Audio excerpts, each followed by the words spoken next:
உயிரை காப்பாத்துறவன் எழுத்தையும் எந்த எழுத்தையும் ஒன்னா எழுதி வச்சுட்டான். இருந்து என்ன மீட்டு எடுத்தவன் நீ நானும் ஒண்ணு கடைசி வரைக்கும். நான் 8 அடி பாஞ்சா நீ 18. 16. சரி கணக்கு புள்ள. உள்ள இருந்து நான் பாத்துக்கிட்டு இருப்பேன், வெளியே அமரம் பாத்துக்குவான். அமரம் தான் எல்லாத்தையும் பார்த்து பண்ணா நான் என்ன இதுக்கா?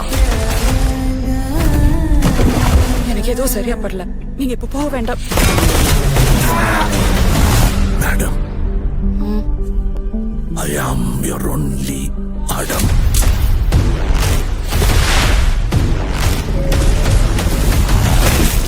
பவர் நம்ம வீடு தேடி வராது, நாம தான் கையில் எடுத்துக்கணும்.